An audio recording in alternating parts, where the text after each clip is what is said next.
Hi friends, welcome to Telugu defence news.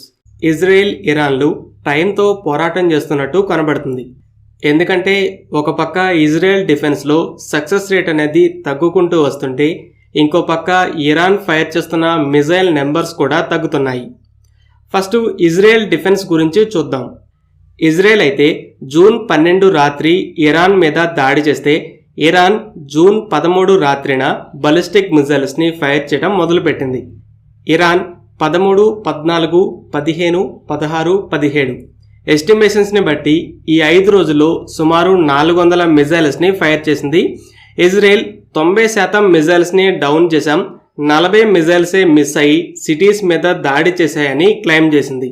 దీని తర్వాత June 18న అమెరికన్ వాషింగ్టన్ జర్నల్ ఒక అమెరికన్ అఫీషియల్ ఇజ్రాయెల్లో యారో ఇంటర్సెప్టర్స్ మిజైల్ స్టాక్ అనేది తగ్గిపోతున్నాయి, ఇరాన్ ఇదే రేట్తో మిజైల్ ఫైరింగ్ని కంటిన్యూ చేస్తే 10-12 రోజులు మాత్రమే యారో ఇజ్రాయెల్ని డిఫెండ్ చేయగలదని చెప్పినట్టు క్లెయిమ్ చేసింది. అయితే నిన్న వచ్చిన American media reports Israel interception rate అనేది 90% నుండి ఇప్పుడు 65%కే పడిపోయిందని చెప్పాయి.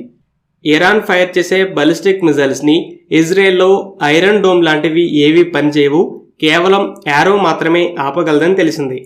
ఇలా అమెరికన్ అఫీషియల్స్ ఆ 400 మిజైల్స్ని ఫైర్ చేశాక ఇజ్రాయెల్ దగ్గర యారో మిజైల్ల నెంబర్స్ అనేవి తగ్గుతున్నాయని ముందు చెప్పి, ఇప్పుడు ఇంటర్సెప్షన్ పర్సంటేజ్ కూడా తగ్గుతుంది అని చెప్తున్నారు.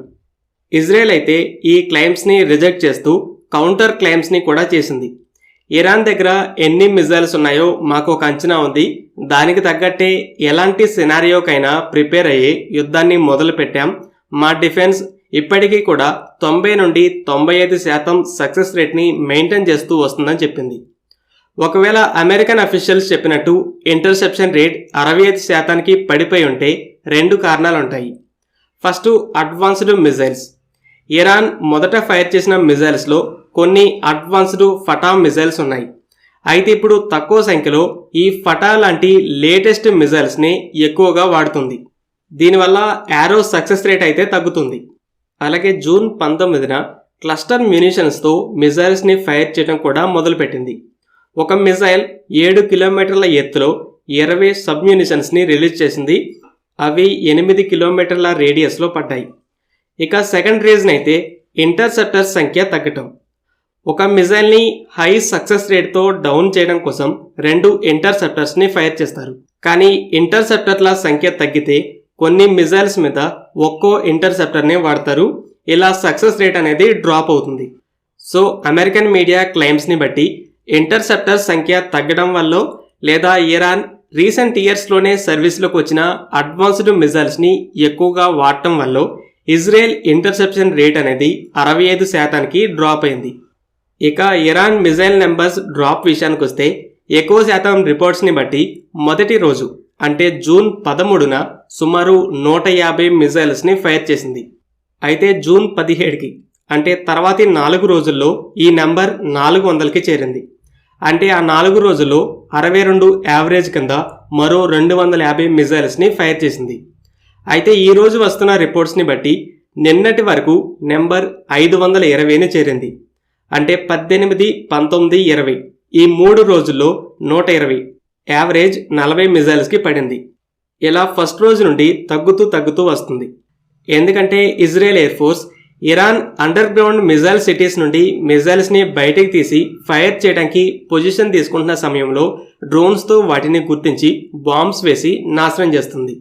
ఇజ్రాయెల్ ఇప్పటికే 200కి పైగా మిజైల్స్ని వాటి లాంచర్స్ని ఫైర్ చేయకముందే నాశనం చేశామని క్లెయిమ్ చేస్తుంది. అలాగే ఆ మిజైల్ స్టోరేజ్ సైట్స్పై కూడా బంకర్ బస్టర్ బాంబ్స్తో దాడులు చేస్తూ ఉంది. ఈ దాడుల వల్ల ఇరాన్ ఫైర్ చేస్తున్న మిజైల్స్ డైలీ కౌంట్ కూడా తగ్గుతూ వస్తుంది. సో ఓవరాల్గా జూన్ 13 నుండి జూన్ 20 వరకు 8 రోజుల్లో ఇరాన్ ఫైర్ చేసిన మిజైల్స్ ఎస్టిమేటెడ్ నెంబర్ అయితే 520. ప్రతి మిజైల్ 500 kgs నుండి 1 టన్ను వార్ హెడ్ని క్యారీ చేస్తాయి. వీటిలో ఎన్ని మిజైల్స్ని ఇజ్రాయెల్ డౌన్ చేసిందో ప్రెసైజ్ ఫిగర్స్ అయితే అవైలబుల్గా లేవు. ఇంకో పక్క ఇజ్రాయెల్ మొదటి రోజు అంటే జూన్ 12 నైట్న 200 ఫైటర్ జెట్స్ని పంపి సుమారు 1 to 2 టన్స్ వెయిట్ ఉండే 330 బంకర్ బస్టర్ బాంబ్స్ని వాడింది. తర్వాత కన్సిస్టెంట్గా రోజుకి కనీసం 50 జెట్స్ని పంపి దాడులు చేస్తుంది. నటాంజ్, ఫోర్డో, ఇస్ఫహాన్ న్యూక్లియర్ ఫెసిలిటీల మీద దాడులు చేశాక అరాక్ న్యూక్లియర్ రియాక్టర్ని కూడా డ్యామేజ్ చేసింది. ఇజ్రాయెల్ ఈ న్యూక్లియర్ సైట్స్ మీద ఒక్కసారి కాకుండా కంటిన్యూస్గా దాడులు చేస్తూ ఇంకా డ్యామేజ్ చేస్తుంది. ఇంటర్నేషనల్ అటామిక్ ఎనర్జీ ఏజెన్సీ కూడా ఈ సైట్స్కి ఎంతవరకు డ్యామేజ్ అవుతుందో గమనిస్తుంది. ఇజ్రాయెల్ ఫస్ట్ రోజు అన్నింటికంటే ముఖ్యమైన అలాగే అతిపెద్ద ఫెసిలిటీ అయిన నటాంజ్పై దాడి చేసింది. ఈ ఏజెన్సీ ఫస్ట్ ఇజ్రాయెల్ దీన్ని ఇండైరెక్ట్గా హిట్ చేసింది. అంటే పైన ఉన్న పవర్ సప్లై ప్లాంట్స్ని నాశనం చేయగా అండర్ గ్రౌండ్లో యురేనియం ఎన్రిచ్మెంట్ చేసే సెంట్రిఫ్యూజ్లకి కూడా సడన్గా పవర్ కట్ అయ్యి డ్యామేజ్ అయ్యాయని చెప్పింది. తర్వాత ఇజ్రాయెల్ నేరుగా అండర్ గ్రౌండ్లో ఉన్న సెంట్రిఫ్యూజ్ హాల్స్ని హిట్ చేసిందని చెప్పింది. ఇలా 50 మీటర్ల లోతులో ఉన్న నటాంజ్ అండర్ గ్రౌండ్ ఫెసిలిటీని సీరియస్గా డ్యామేజ్ చేసింది. ఇంకో పక్క ఇస్ఫహాన్ కాంప్లెక్స్లో చాలా ఫెసిలిటీలు నాశనం అయ్యాయి. అరాక్ పరిస్థితి కూడా అలానే. కానీ పర్వతాల్లో ఉన్న ఫోర్డో అండర్ గ్రౌండ్ సైట్ మీద దాడికి అమెరికా సహాయం కావాలి. ఇలా ఇజ్రాయెల్ ఇరాన్ న్యూక్లియర్ సైట్స్ని వరుసగా నాశనం చేస్తుంది. బదులుగా ఇరాన్ ఇజ్రాయెల్ సిటీస్ని నాశనం చేయాలి అనే పనిలో ఉంది. ఇప్పుడు ఇక్కడ ఇరాన్కి అడ్వాంటేజ్ కావాలంటే ఇజ్రాయెల్లో ఇంటర్సెప్టర్స్ అనేవి దాదాపు అయిపోవాలి. సిటీస్ని వీలైనంత ఎక్కువగా డ్యామేజ్ చేయాలి. ఇంకో పక్క ఇజ్రాయెల్ ఆ న్యూక్లియర్ సైట్సే కాకుండా మిజైల్ స్టోరేజ్ సైట్స్, మిజైల్ లాంచర్స్ని వీలైనంత త్వరగా నాశనం చేసి ఇరాన్ దాడులు చేయకుండా ఆపాలి. రెండు దేశాల దగ్గర యుద్ధాన్ని కంటిన్యూ చేసే రిసోర్సెస్ అంటే ఒక పక్క మిజైల్స్, ఇంకో పక్క ఇంటర్సెప్టర్స్ అనేవి అయిపోతున్నాయి. సో ఇలా రెండు దేశాలు ఈ అడ్వాంటేజ్ కోసం టైంతో పోటీ పడుతున్నాయి. ఫ్రెండ్స్, ఈ వీడియో మీకు నచ్చినట్లయితే లైక్ చేయండి. అలాగే మరిన్ని ఇంపార్టెంట్ డిఫెన్స్ అప్డేట్స్ కోసం మన ఛానల్ని సబ్స్క్రైబ్ చేసుకోండి.